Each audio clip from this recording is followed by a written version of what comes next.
Hey everybody, Steve here, and welcome to the AFR Scouting Report. In this series, I'll be showing you a preview of an upcoming game. And tonight I'm taking a look at Bottom of the Ninth from Dice Hate Me Games. This is currently on Kickstarter. It just reached its funding goal a couple days ago, and it's really close to hitting the first stretch goal, so I thought this was a good chance to show everybody just what the game is like. Now I'll be using the print and play components. These are available to download for free on the Kickstarter page. And also I'll be using, there's currently just rules for a two-player game, but later on they will have a solo variant available. Now this is a really easy game to jump into, so let's just head on down to the field. I'll show you exactly how the game plays out in the bottom of the ninth. Okay, so here we are, all set up, ready to play, and the only thing you'll need to provide after you print everything out is you will need 3 different dice. You'll need some tokens to keep track of the balls and strikes and outs, and then some meeples to keep track of the runners. Now you'll see on the Kickstarter page that there is going to be a really nice pitch die included with the game, but I've made use of the decider die from History Maker Baseball from Play.com, and so the 3 blue dots here, they're going to be ball results. Then there's 2 red stickers with an S, and those are strikes. And then finally there's one side that has a yellow C, and that will be a corner result. So each at bat, you're going to resolve it pitch by pitch, and it starts with a stare down.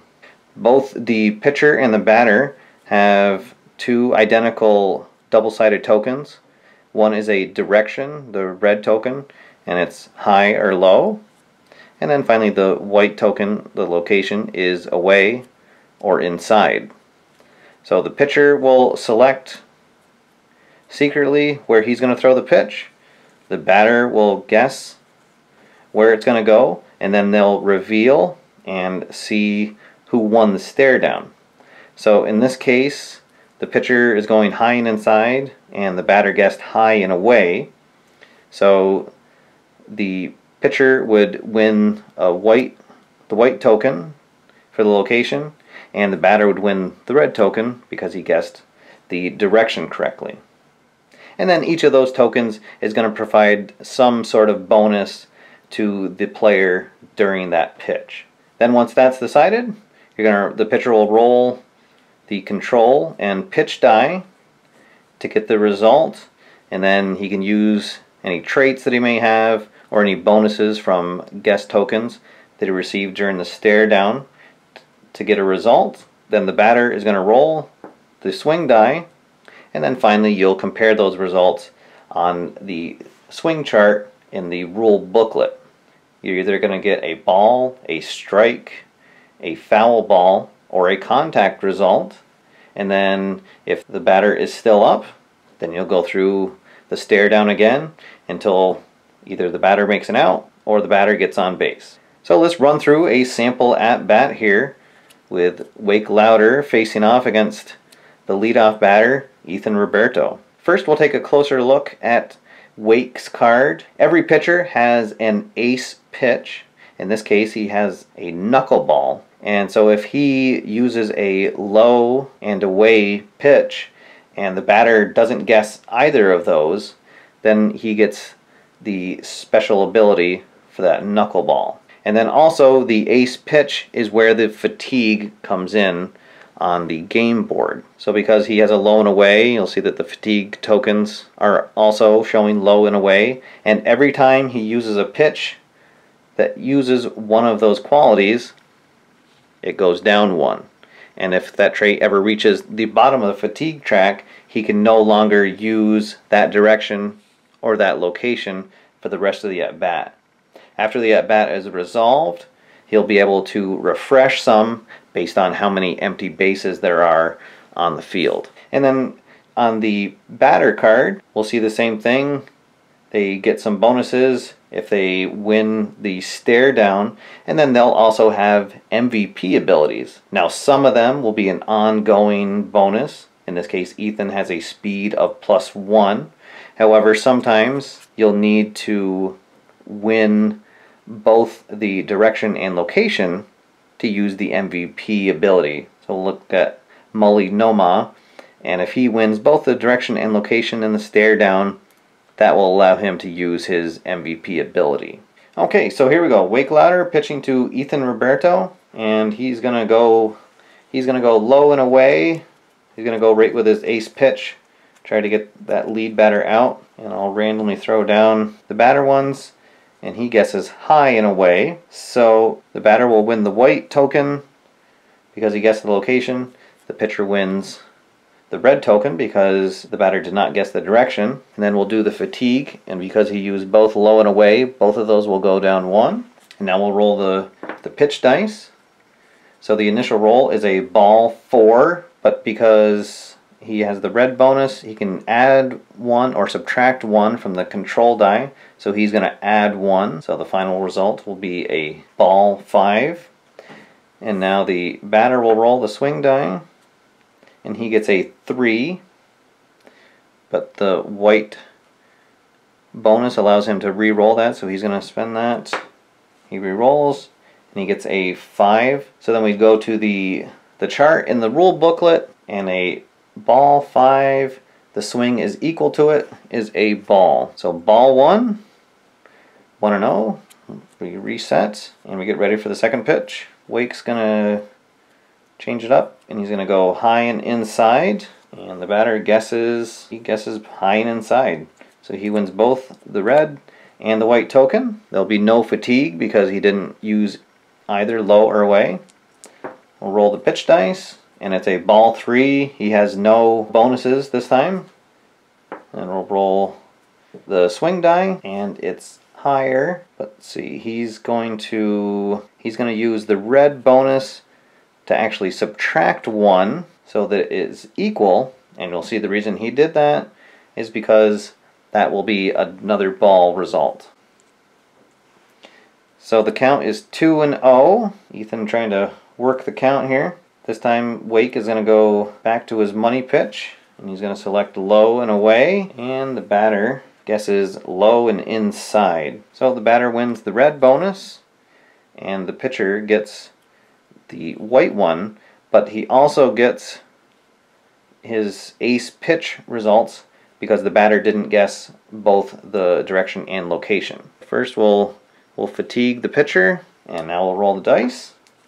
Ooh, and he gets a corner 6, which is the best pitch that you can get, so he's actually not going to even need to use any of those bonuses. The batter will roll his swing die, and all he can do is add 1 to his swing, which isn't going to help. So a corner 6 with the swing less than the control is a strike. So now the count is 2-1. We'll reset. And now, so Wake is going to go high and inside. He's kind of worried about his fatigue now. And the batter, he guesses low and inside. So he'll win the white bonus chip. The pitcher wins the red. There's no fatigue. We'll roll the pitch dice. I'm going to get a strike 1. And he'll use the red bonus to add 1 to the control. So a strike 2, and the swing is greater than the control, and that means we're going to the run phase. He's made contact, and so what's going to happen, as soon as contact is made, the pitcher's going to grab the control die, the batter's going to grab the swing die, and then they're going to start a roll off, and they're trying to roll 5s or 6s to finish the at bat. If the pitcher rolls a 5 or a 6 first and yells out, that means that the batter ground out. But if the batter rolls a 5 or a 6 and then yells safe, that means that he beat out the grounder and is safe at first. And you'll also see that Ethan here has a special ability where he gets a speed of +1. So he would only need to roll a 4 to make it to first base in time. So let's see what happens. We made contact, they start rolling, nothing there, out. And so Wake gets Ethan to ground out, and there's 1 down in the inning. We reset the balls and strikes, and we go to the next batter. Now, before the next at bat starts, the pitcher gets to refresh based on how many empty bases there are. So in this case, there's nobody on base, so there's 3, and then he's able to refresh any combination of 3 that he likes. So he's going to choose 1, 2, 3.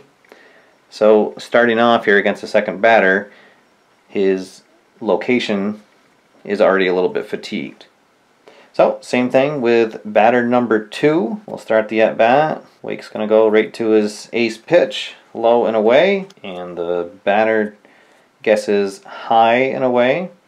So he'll get the white bonus. The pitcher gets the red, but he also gets his ace pitch bonus because the batter did not guess both of them. So first we'll fatigue. Both go down 1. We'll roll the pitch dice, and he gets a ball 5. But because this is his ace pitch, he has a bonus here that says a ball 5 or ball 6 becomes a corner 6. So then he doesn't even need to use the red bonus. So now the batter rolls, and he gets a 3. He'll use that to re-roll the swing. Ooh, and he gets a 6. So a corner 6 with a swing equal makes contact. Oh, we're going to see. Out. And there we go. That was a quick at bat. Mully was swinging at the first pitch, and he grounds out for the second out of the inning, and suddenly the home team is down to their last out. So now, before the batter starts, he'll be able to refresh. 1, 2, 3. So he'll have no fatigue here, facing off with the designated hitter Anvil MacGyver. So again, we'll start with a stare down. Wake decides to stay with what's working, his ace pitch, and the batter guesses high and away, so he'll get the white bonus. Pitcher gets the red, also has his ace pitch bonus. They'll fatigue down 1, then we roll the pitch dice, and he gets a corner 3, and he'll use that red there to bounce it up to a corner 4. Batter rolls, and he rolls a 6. He's gonna use this to re-roll because on a corner result you actually want to try to tie the number, but in this case it's lower, which is going to result in a strike. So 0-1 to Anvil, the home team, down to their last 2 strikes. Stare down. Wake's he's gonna go to the well again, keep the knuckler working, but this time the batter guesses correctly on both of them, and so he'll get both bonus chits, and Wake will get none, and he also does not receive the bonus for his ace pitch, but he does fatigue. We roll the pitch dice, and it's a ball 4. And the swing is a 3, so he won both of them, so he can choose any 2. So actually on a ball result, you want to be lower than the control, which he already is. So he's not going to use either of those, and so the result of the pitch will be a ball. So I'll even the count up at 1-1. Reset. Wake decides to change it up and go high and inside, and the batter guesses low and away, so he loses both those. So the pitcher will get the red and the white bonus. No fatigue. Here's the pitch, and it's a corner 2, because you got the red and the white. He can either have no fatigue, which actually he doesn't need this time, or he can have any 2, red or white. So he's going to use the red twice to bump that up to a 4. The batter swings, and it's a 3. So when the swing is less than control on a corner, it's another strike. So the count goes to 1-2, and the home team down to their last strike. And so Wake is he's gonna go with his knuckler again, and the batter guesses high and away, so he'll get the white bonus. Pitcher gets the red and also his ace pitch. He's fatigued all the way now, so if the at-bat goes to another pitch, he's not going to be able to use his knuckler again. And here's the pitch, and it's a ball 2. Unfortunately, it doesn't help his ace, but he can add 1 to the control. So it'll be a ball 3. Here's the swing, and it's a 1, and he wants it to be lower than the control. So he'll leave that result, and it ends up being a ball. So the count evens up at 2-2. And so now, because Wake is completely fatigued for both low and away, he has to go high and inside, and the veteran Anvil MacGyver knows that, so he will guess high and inside, which will get him both bonus tokens with the pitch, and it's a strike 3. And the swing is a 5, and so let's see, because he won the red and the white, he can choose any 2, and one of them is his MVP ability. And in this case, he has the hammered, so 5s and 6s means that he crushed it. So we haven't talked about the crush yet. It's a special rule in the game. So normally, if a batter makes contact against a strike with a roll of 6, then the ball has been crushed. But in this case, because of his MVP ability, a 5 or a 6 is a crush.